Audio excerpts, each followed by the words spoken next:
here on WBAI New York. Here we go.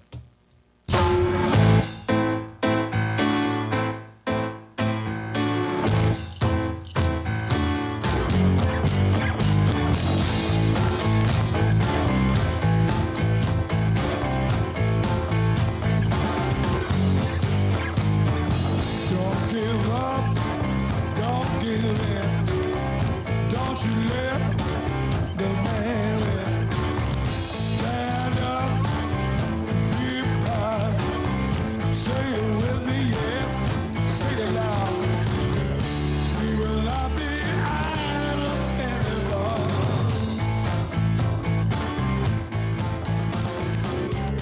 We will not be idle anymore.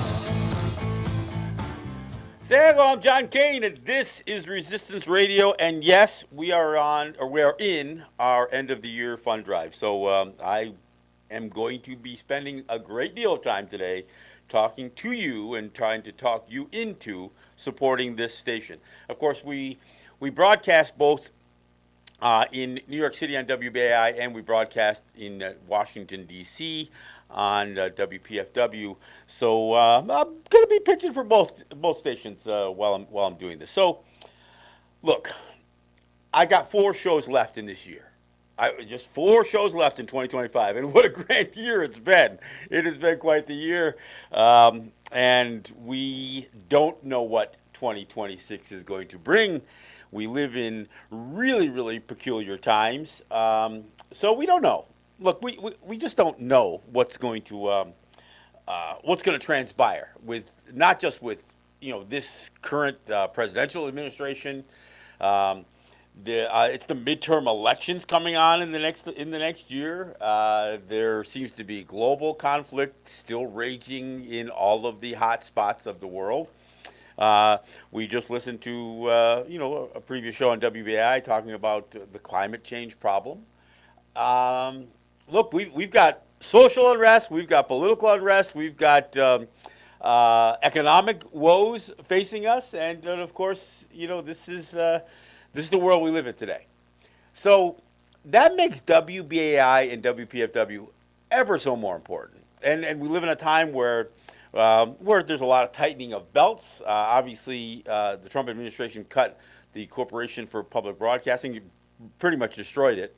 And while our stations did not rely on those funds, there are other stations that do. So now everybody's being pressed to send money to their public broadcasting stations, their community stations, and that kind of stuff. So we know that we live in a time where money gets money gets tight.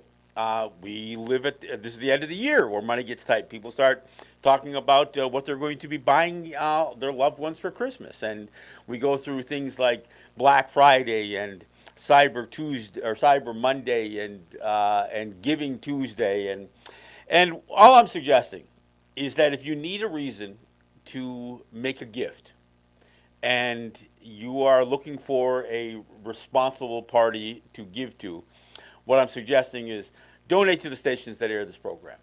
I get asked as a Native person all the time, what can we do to help? What can we do to help the plight of indigenous peoples? Well, I'll tell you one small thing you can do, and look, there are. This is what I do. This is fighting for Native people is what I do. That's why I do the program.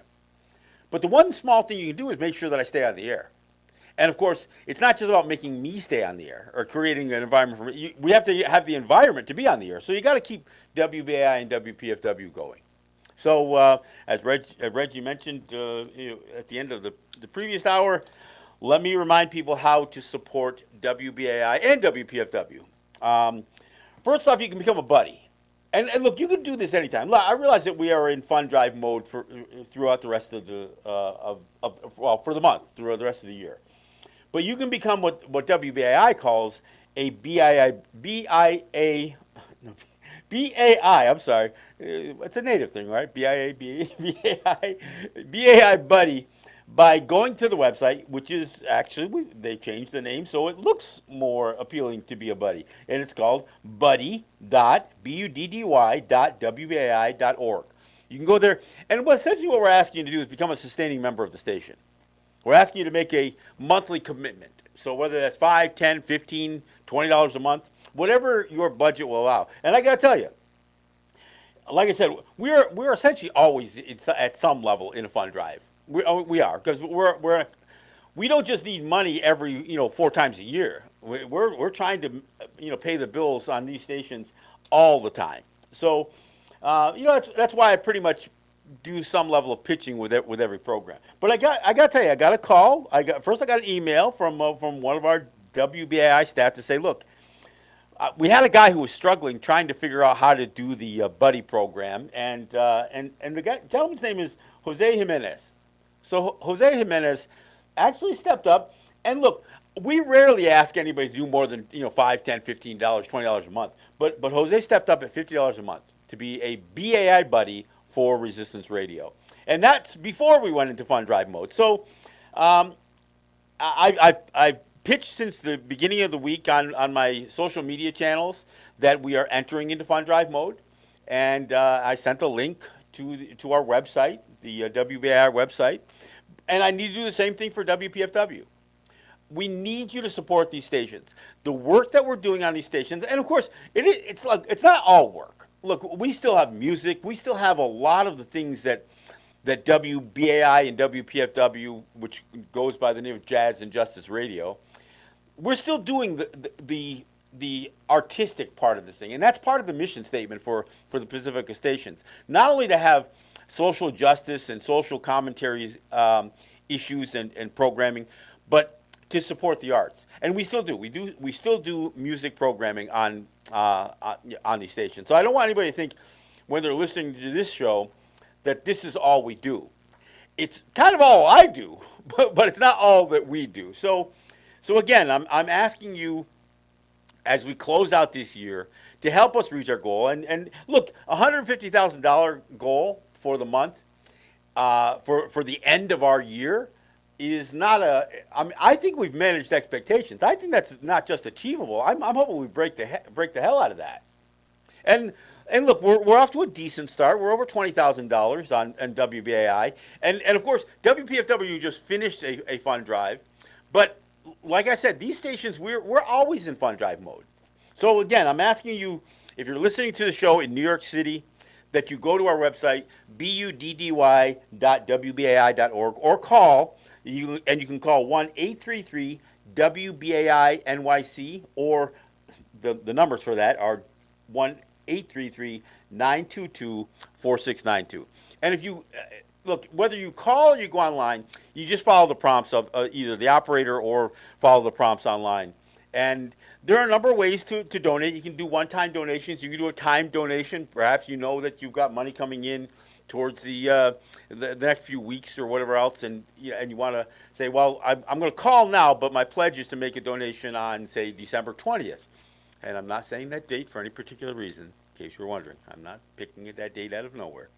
Or I am picking out of nowhere. So anyway, you can make a decision to give a gift later on in the month and make that pledge now. Or you can do a monthly donation, become a buddy. And that's the same thing that goes for WPFW. So WPFW, their website is WPFWFM.org.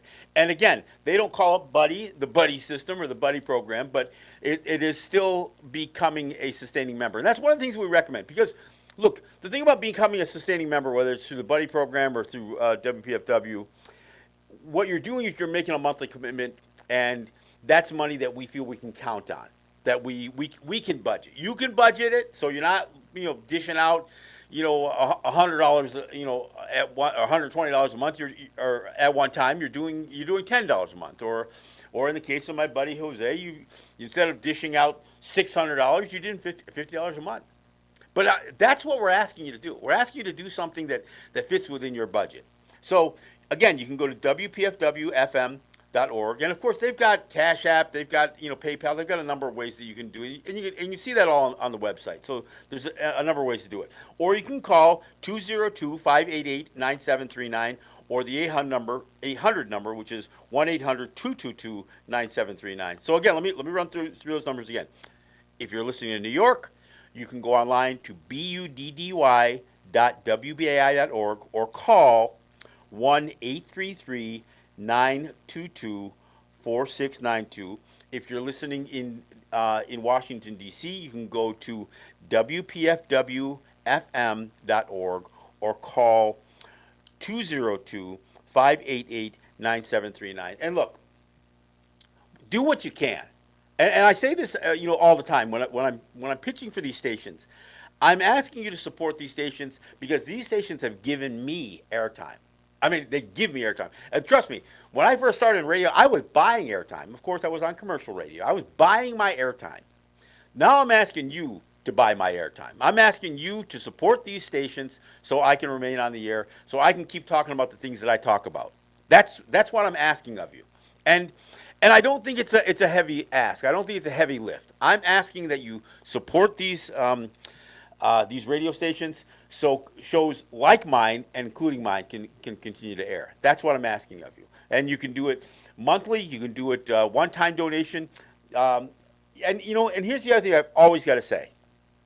If you are in a position that you cannot financially support WBAI or WPFW, I ask that you at very least spread the word. Look, I put this show up on social media. I've got a couple of Facebook pages. I've got Resistance Radio with John Kane page. I've got Let's Talk Native with John Kane Facebook page. I put this up on my YouTube channel, which is Let's Talk Native TV.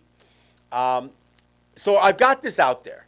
And you can share those links, and you can. I do this as a pod. I put it up as a podcast, so you can go to your favorite podcast platform and catch this show. So there's any number of ways to catch the show. You can ask your smart speaker to play WBAI every Thursday at 3 p.m. Or you can ask on Friday. You can ask your smart speaker to play WPFW every Friday at 2 p.m. That's what you can do if you want to listen. So there's any number of ways you can catch this show or any of your favorite shows on these stations. So I'm asking you, however you listen, that you support the stations. And look, here's the thing that I rarely do, but I'm going to mention it anyway. I know there's a couple of affiliates, Pacifica affiliates, that carry the show too. If you're catching the show on one of those affiliates, then please support that station as well. And if you're, regardless of where you're at, I want you to remember that WBAI is where I started doing this show. And I got picked up a few years ago by WPFW. So those are the two physical radio stations, not just internet stations. Those are the two physical brick and mortar facilities that I broadcast from. So in order to pay for that real estate, to pay for that footprint, to pay for the necessary paid staff. And look, most of us who broadcast on these stations are volunteers. I mean, I volunteer my time. I give to WBAI and I give to WPFW. I give this show to them. That's what I do. But we still need paid staff, and we do have some paid staff. And so in order to cover that paid staff at both stations, we need you to support the stations. I mean, I can't break it down any simpler than that.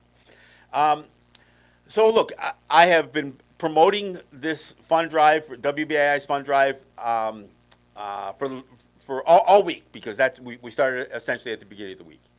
This is December. This is the last month of the year. This is the last month of 2025. And like I said, if you don't agree that we are living in times where these radio stations are more necessary than ever, then listen for the music. Just listen for the music too, I guess. But I don't think there's any. And look, as a Native person who has lived under the yoke of oppression, my people have for 500 years. For 500 years, I look at these times now as trying as any. Now, look, I think what people are seeing with the current politics and the current social unrest is that we may not be the targets, but we're still collateral damage. We're still going to be collateral damage for whatever this administration or whatever happens in the world. Look, I'm not a big fan of enlisting in the armed forces. I'm not. I think it's a mistake. I think it's almost ludicrous for Native people to do it. But I can't deny the fact that Native people enlist in the U.S. military and, frankly, even the Canadian military. They enlist in the military at rates that are higher than any other group of people. And part of it is because of the abject poverty that most Native people live in do. And so they see the military as a way out, and maybe they see some benefits that could come, but certainly it's reliable income, I guess. But here's the thing: you're being used as pawns, and and I see what the current administration is doing. Look, I'm concerned about. I know a few young men who are in the military right now, a couple of them who are Marines. I'm worried about them being sent to Venezuela. I mean, I think there's between 13 and 17,000 Marines right now on some of these ships that are poised to do something. They are just they're not just in the in the Caribbean for photo ops. They aren't there on vacation, folks. And we know that this administration is murdering people for alleged crimes right now, not through any kind of due process, and that's just upticking the the likelihood of violence and a full scale invasion.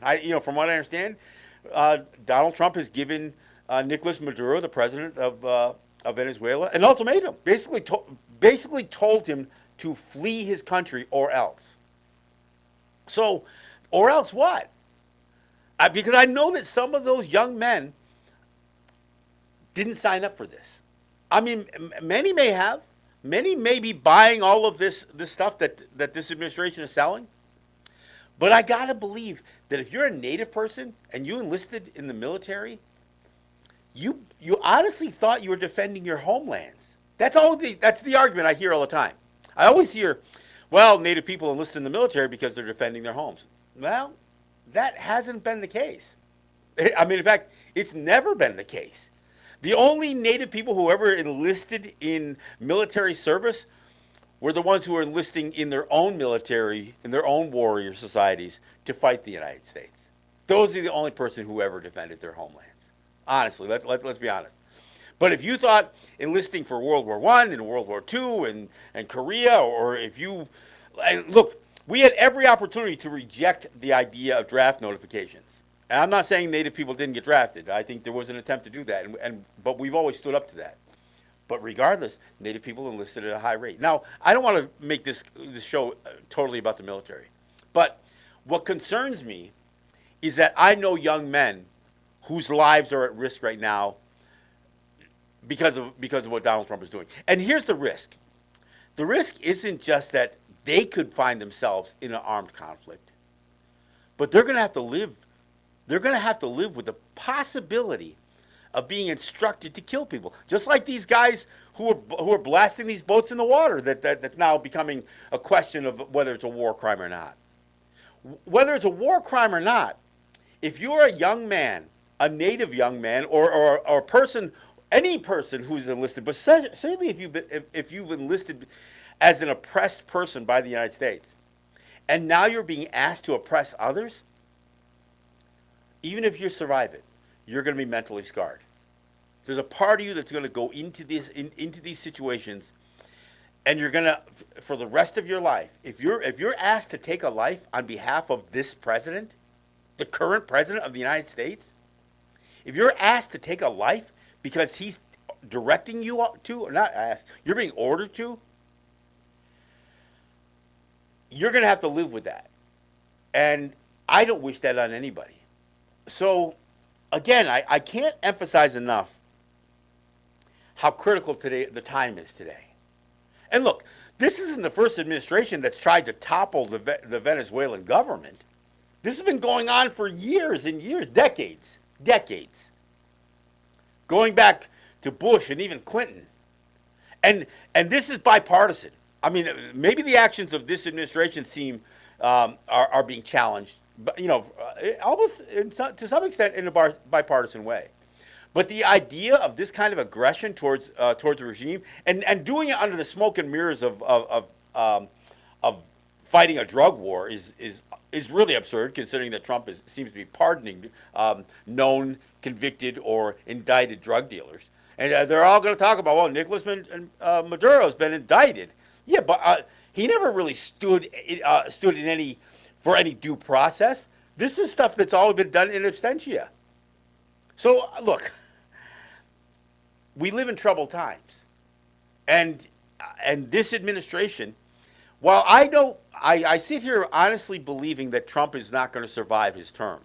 And I'm not saying somebody's going to take him out. I think he's, he seems barely awake most of the time anyway. The only time he seems to be really active is when he's posting on social media at some absurd, posts about people, spinning conspiracy theories and the like. But I think it's going to take its toll on him. I think it already is. I mean, the guy's going to be 80 years old here. And he's an old, obese, mentally challenged white man, who, obsessed with in his own racism and bigotry. So that's going to take its toll. But anybody who thinks that Trump is like the reason the United States is where it's at hasn't been paying attention. Like I said, administrations, both Democrats and Republicans, have been trying to push for regime change in Venezuela and other places around the world for decades. It's what the United States does. So we are living in extremely perilous times.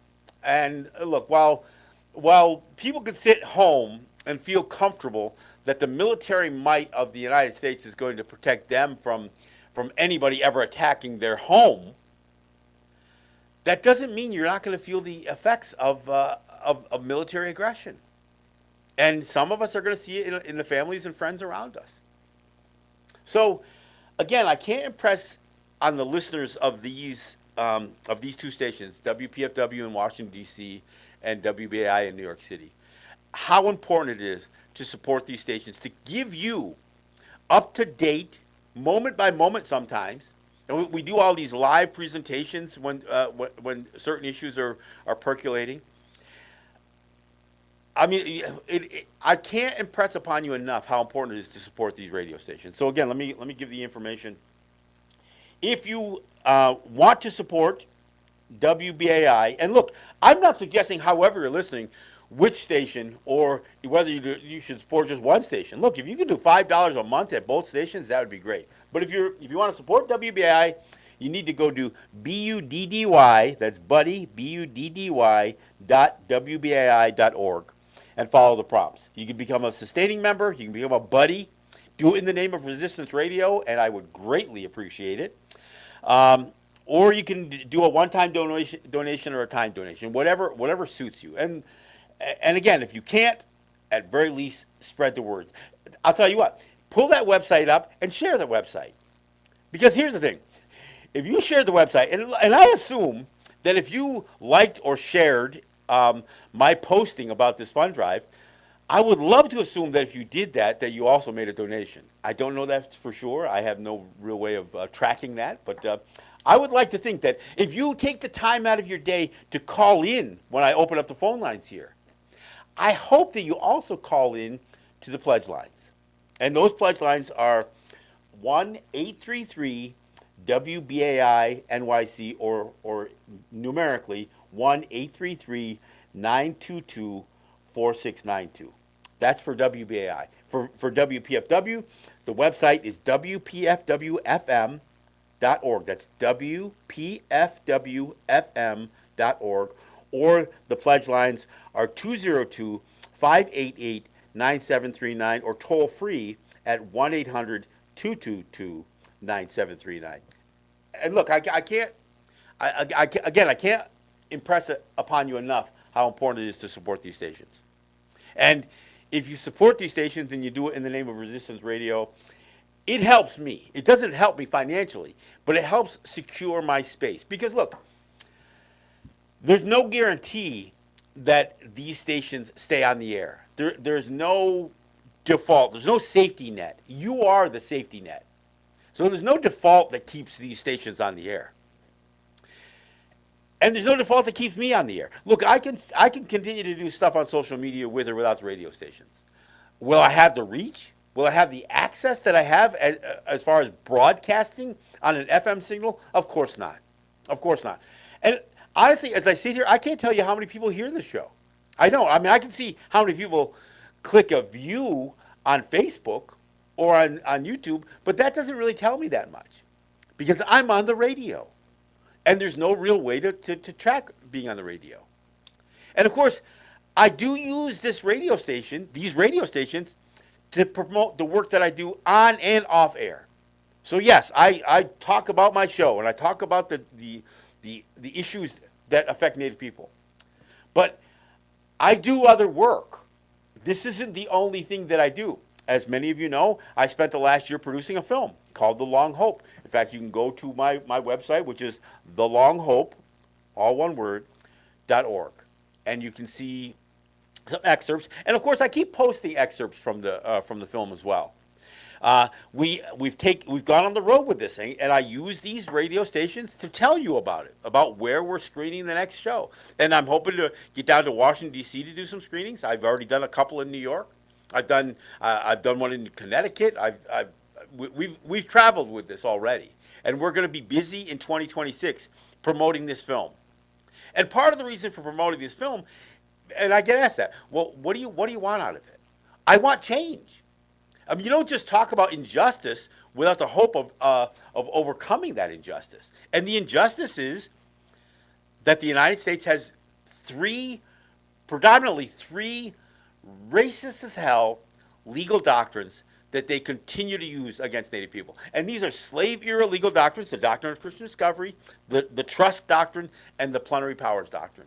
And all three of these things are unconstitutional at its base. They violate the UN Declaration on the Rights of Indigenous Peoples. I mean, I can't say it any more clearly than what they say. This is what the UN Declaration on the Rights of Indigenous Peoples says. And this is in the preamble of the Declaration.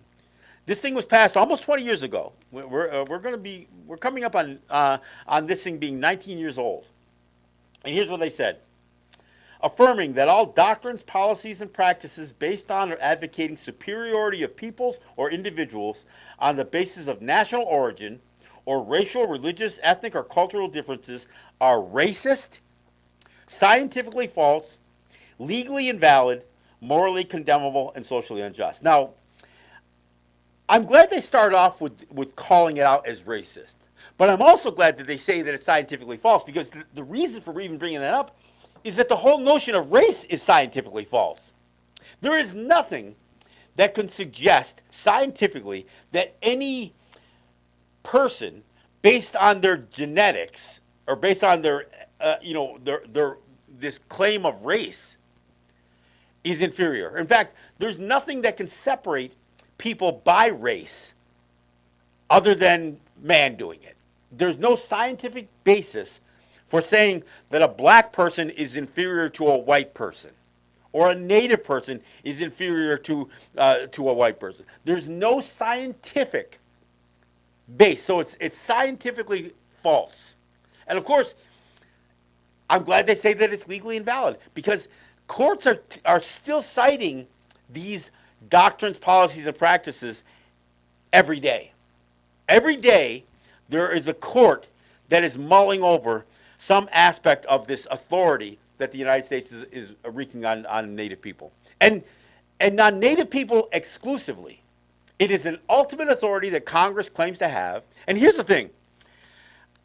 The thing about doing this film, it's started to flesh out a little bit where the sentiments lie.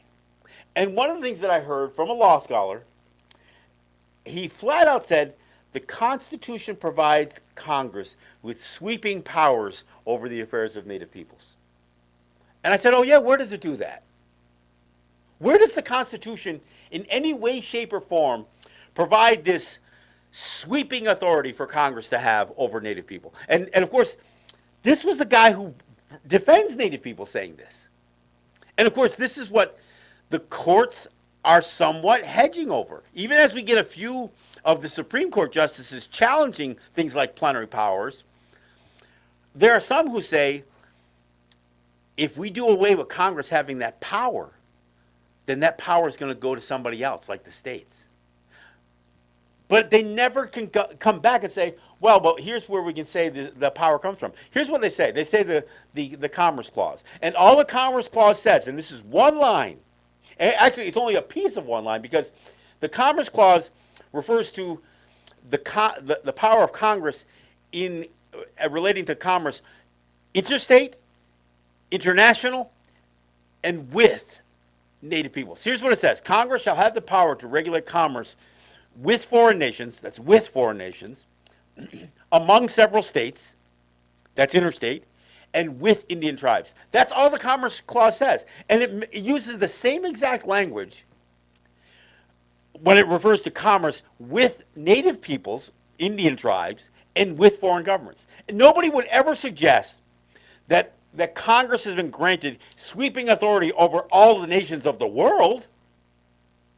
And yet, there are lawyers, there are lawmakers, there are judges who still maintain that one line in the Constitution is what the framers of the Constitution, the founding fathers of the Constitution, intended, or they crafted that line specifically to grant power to Congress. And here's the thing. It's simply not true. Not only do you have to really embellish and twist around that line to come up with that deduction, but you also have to defy all of the negotiations that went from both the Articles of Confederation to the U.S. Constitution, where when the conversation came up by the framers of the Constitution on what to do with Native people, because that was one of the questions. Should we suggest that Congress has power over the affairs of Native people? And they all said no. They rejected it. The consensus among the framers of the Constitution was to not say that. Instead, they restricted and they limited that language to say Congress shall have the power to regulate commerce. Commerce.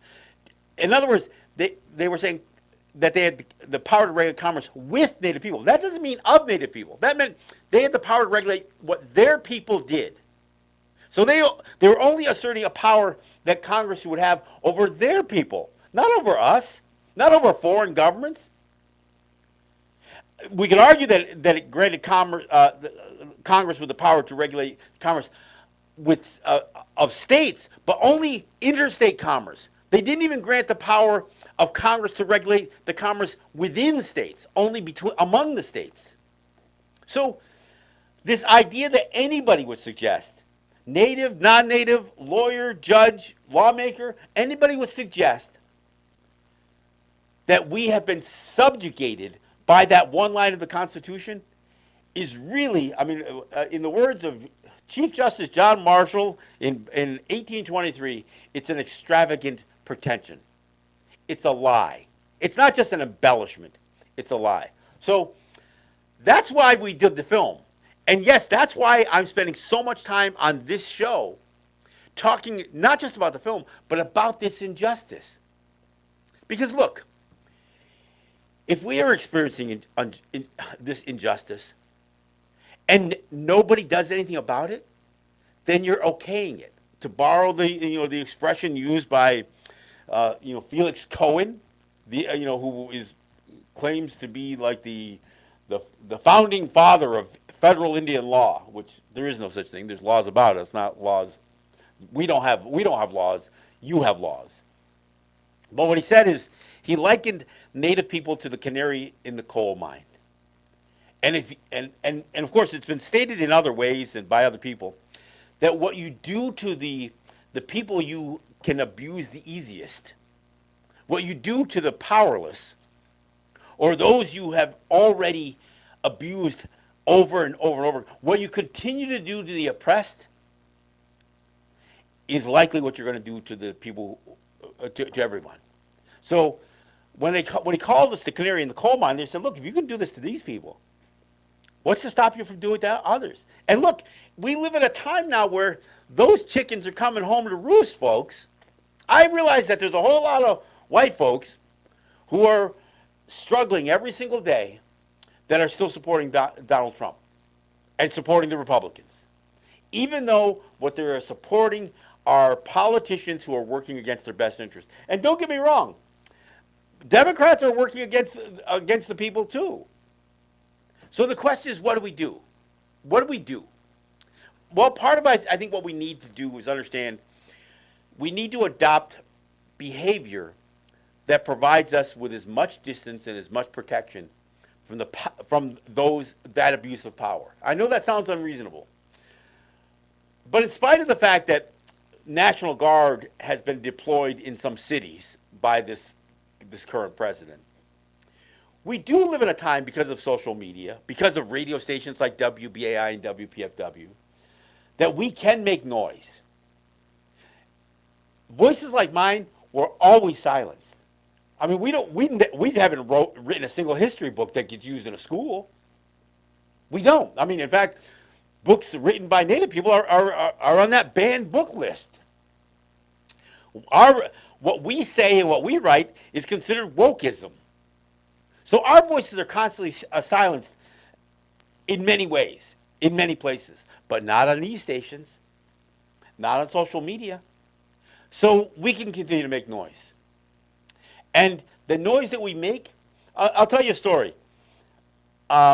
During what was the height of the Idle No More movement, which was started basically by a few women who just said, no, we're not doing this anymore. We're not going to remain idle. So the Idle No More movement, and of course my lead-in song by Murray Porter is a tribute to Idle No More. And during the height of that, there began this this practice of going into large, mostly malls, and doing what we were calling flash mob round dances. So we went into these facilities, and we kind of just went through the food court, got our orange Julius's or whatever you want to call them, and then a few singers came into a large area with hand drums and started doing their hand drum, and we did a round dance. And sometimes these were hundreds and hundreds of people. I mean, 400 or 500 people. This happened in the Mall of America in Minneapolis, St. Paul. It was happening in Winnipeg. It was happening all over the place. And they were met with resistance, sometimes violent resistance. Sometimes these mall cops and the police were called in, and people were physically assaulted. But we kept doing it anyway. We did one here in the Buffalo area, the suburb of Buffalo called Cheektowaga. They have the Galleria Mall. You know how many of these cities, they have their Galleria. It's supposed to be their most extravagant mall. So we showed up there, and we did a round dance. And the mall cop was losing his mind. So he calls in the Cheektowaga police force, and they got backed up by the Williamsville police force, all the other suburbs around Buffalo. And they came in, and without any plan as far as what to do, I just took it upon myself, me and my buddy Matt, we took it upon ourselves to basically stand in the way. And when the cops came in, and they had those riot, those gloves that are loaded like with weights in the knuckles and that kind of. This guy comes in, and he tried to get to the singers, and I stood in his way. He tried to go around me, and I stepped in front of him again. First off, he grabbed me, and then I grabbed him and I walked him back a few steps to protect the singers, because some of those singers were young. They weren't just older people. We had young people in there with their hand drums singing our round dance song. And that cop he immediately got pissed, and he started reaching for his down on his tool belt for his pepper spray or whatever that is that they carry. And I said, "Look, you don't want to do this. I said, look at what you have here." And I'm smiling at him the whole time. And he goes, "Well, I need to talk to somebody." I said, "Well, you are talking to somebody." "Well, who's in charge? Are you in charge?" I said, "No, I'm not in charge." He goes, "Well, who called for this?" I said, "Nobody called for this." He goes, "Then how did everybody get here?" I said, "Facebook." That was the reason. That was the point of my story. The point of my story is that we have social media that we can, at a moment's notice, we can bring in 400, 500, 600 people. And they are powerless to stop. And nobody has to necessarily be the individual responsible. The thing about the Idle No More movement was there was no leadership. It was a movement amongst the people. It was a social movement. It's kind of like with Black Lives Matter. I mean, people always try to pin that down. Well, who's in charge? Who's the head of it? There was no real head of the Black Lives Matter. Just like this whole notion of Antifa being a terrorist organization. There is no Antifa. Antifa is just being against fascism. And when we did that round dance at the mall, and those cops came there to stop it, and I stood in his way, actually got a little physical with him, And honestly, I got to tell you, and you can see it. I've got the video up on well, it's been on Facebook, but I've got it up on YouTube. You can look for it, and you can see it. And this, I mean, it's only what 10 or 15 years ago now. But the whole point was when he asked, "How did all of us come together?" And this was in January, so this is the anniversary that's coming up in a couple of months. And he said, "Why? How do you all come to be here?" I said, "Facebook." So I think, that wasn't just to prop up Facebook. It doesn't matter what the social media. Now we got TikTok and we got Instagram. We got all these things. There are any number of ways that people can organize or spread the word. One of the things that when we were taking on the state on some of our taxation battles, we just spread the word on what we heard. Nobody had to plan about stopping a highway, shutting down a highway or a railway or a seaway. We didn't have to do anything. We had to say, well, we understand that it might happen. And just the fear that we put in the heads and in the minds of politicians and law enforcement was enough for them to start spending tens of millions of dollars to up the ante on what they were going to do about a native insurgency. And what most of us are facing here, who listen to WBAI and WPFW, we're listening to group after group after group who's being marginalized. Economically, socially, ethnically, racially, again, because that construct does create this notion of white supremacy, even though it's scientifically false. So what I'm saying is they can't stop this. You can't put the smoke back in the bottle anymore, folks. There's no way. I mean, look, even the idea of trying to associate Antifa as a terrorist organization it's almost laughable. So when I look across the continent and I see Native peoples in every community, not just every Native community, but every urban environment that keeps talking about the same thing, decolonization, the end of colonial rule over us. We're not trying to destroy your colonies. We're saying we're not your colonies. We aren't yours. So that's the movement. All right. So when we talk about idle no more, we are talking about decolonization. But you know what? That's the same thing that stands behind Antifa, being opposed to fascism, being opposed to authoritarian rule. That's what we're faced with, folks. And part of it is going to rely on us to live lives that essentially grant us, through our own lifestyles, a little more independence. And when I say independence, I don't mean just from colonialism, but from capitalism. From not just the authority, but the dependency on government. We've got to make them less and less relevant in our lives. And I know that's tough. I mean, because we're living lives where people are needier than ever. 42 million people in the United States on SNAP benefits? What does that say about the United States? With a dismal health care system and 42 million people relying on government assistance just to feed their families. That's not even talking about other social benefits. Just that one. And that's amazing, folks. So you know what? We got to do more to help each other. The one thing I'll say about being in a fund drive, it really puts these radio stations where they need to be, within the power of the people, because we're not dependent on the Corporation for Public Broadcast. We're not dependent on federal funding, or state funding, or corporate funding. Yeah, we've got a few bigger players in terms of unions that are supporting, but that's a people's movement too. But these stations count on you, the listener, and hopefully, when we talk to you as listeners, we're talking to you as allies in a bigger struggle. I know as Native people, I know I use the expression white people. I get yelled at for that. Why you always got to call down white people? Well, I'm not calling down all white people.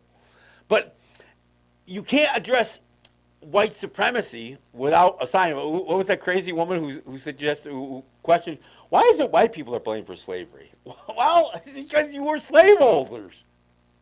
And you benefited in ways that are almost immeasurable. The country was built on the genocide of Native people and the enslavement of black people. Let's be honest, that's what it was built on. And we haven't begun to really have a meaningful conversation about reparations for any of that loss. But we are talking about how do we survive now. So we know as black and brown people that if we don't have white allies, we're not going to affect any change. And the biggest challenge ends up being is, well, how does, and this I get asked as well, how do I be an ally? Well, part of it is you have to listen. You have to hear what we're talking about. Because among the problems that we face aren't just from the right, they're from the left. And I view Democrats and Republicans like really abusive parents. The Democrats are just more like the abusive mother who does all the psychological damage because they try to nanny state us to death, right? And all the while, they're still taking away our freedoms. And of course, the Republicans, they're like that abusive, physically abusive and domineering male dominance, dominant father. We're not your children. We never were your children. And we sure as hell aren't the wards of the federal government. But none of you should be. So that's what we're asking for allyship for. So we can stand together as we're confronting some of the things that we all face. Now, granted, we all face different challenges along the way. Some of them are financial. Some of them are tied to education. Some of them are tied to poverty because of policies that create poverty, like we see in urban environments, or like we see on quote unquote reservations. I mean, the poverty that exists in ghettos and reservations was created. That's not just an accident. I mean, and I say this, oftentimes when we're talking about our children being victimized. Victimized children are not just collateral damage of social degradation. It's targeted. The reason Native kids were sent to residential schools was because it was a targeted strategy. The reason children are killed in Gaza isn't just because they're in the wrong place at the wrong time. That's how you destroy a people. Nits make lice. That's what, I think he was only a colonel, but Colonel Shivington, I don't think he was a general, but it was Shivington, the guy who was responsible for the, what massacre was it? I'm sorry, I'm all of a sudden, the Sand Creek massacre. He said, nits make lice. You know who else said that? Hitler. So when I see children targeted, and I say targeted, not just hurt and harmed because of the fog of war. Isn't that the one that what Hegseth just tried to throw out there? No. Children are not harmed out of fog. They're targeted. So if there's one thing that we need from allyship is to make sure that we don't let pedophiles off the hook. To make sure that we protect young women and young boys. To make sure that we not just cover our children, but prepare our children. One of the mistakes I made as a father is I thought I could shelter my kids from racism. But then I learned early on that no, they had to understand what it was. They had to be able to identify it. They had to know how to resist it. That's what I'm asking. And that's what we ask. That's what this show does. That's why we call it Resistance Radio, because I want to teach. I want to teach people not only what needs to be resisted, but how to resist. So again, let me remind people that we are listener-supported radio. Resistance Radio would not exist without WBAI and WPFW. It's true, I could do this stuff solely on social. I could just be a podcast. And look, it's not to take anything away from podcasts. They're a great podcast, and we turn this show into a podcast as well. But in the words of Michael G. Haskins, there's a difference between narrowcasting and broadcasting. I get people, when we open up the phone lines, and Reggie can back me up on this, we've had people call in to say, I heard you on the radio. I'd never tuned into WBAI before. I never tuned into WPFW before. It just came across. It's like somebody said somehow connected to his radio through Bluetooth. I don't know how that works exactly, but and I guess we call that narrowcasting. But no, if your radio just picks up this signal, picks up this show, and you weren't trying to listen to John Kane, and you happen to just come across this on a radio, on your car radio or on your home radio or whatever, that's the beauty of being on the radio. Our words are out there for anybody to pick up. So we wouldn't be what we are without WBAI and WPFW. So again, I ask, I'm stopping short of begging, but I'm imploring you. I'm going to have 3 more shows after this one to drive this message home. And I'm hoping not only that you will show significant support for Resistance Radio on WBAI and WPFW, but that you will make sure that these stations survive. So, and I mean survive the onslaught of trying to silence voices like ours. Because that's what we're experiencing. That's what we see with the banning of books. That's what we see with the cutting of funding to universities to try to tailor the message. This whole idea of trying to destroy wokeism. I saw somebody post the other day. They said, Trump sleeping through cabinet meetings was the epitome of being anti-woke because he was asleep. I mean, I couldn't have captured that message any better than that. So I'm asking you to support WBAI and WPFW. You support WBAI by going to their website, which is buddy.wbai. That's buddy.wbai.org, and following the prompts to make a one-time donation to become a buddy, become a sustaining member of the station, or you can call, and the numbers to call are 1-833, either the letters WBAI NYC or the numbers 1-833-922-4692. What I will say is that when you got somebody like me on the air pounding these numbers, sometimes the phone lines can get busy. So it's entirely possible if you call these numbers that you could get an answering machine. Don't try to make a donation to a recording. Just give your name and your number, and somebody will get back to you as early as possible, as quickly as possible. So again, call those numbers. If you don't get an operator immediately, leave your name and your number, and somebody will get back to you.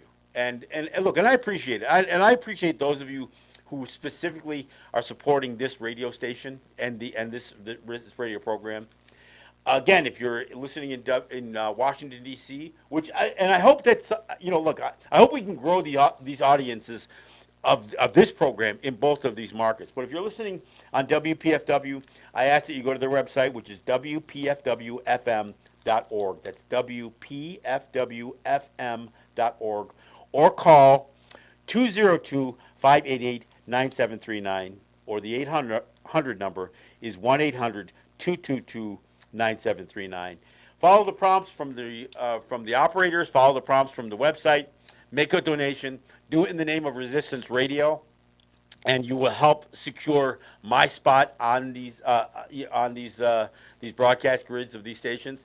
And look, if you are, again, as mentioned earlier, if you are listening to this show on any of the Pacifica affiliate stations, whether they're online or whether they are broadcasting, I hope that you will support the carrier of this program in your region. If you're listening to us as a podcast, or if you're watching and listening to this on Facebook or on YouTube, the choice is yours. Support both stations. Support one of the stations.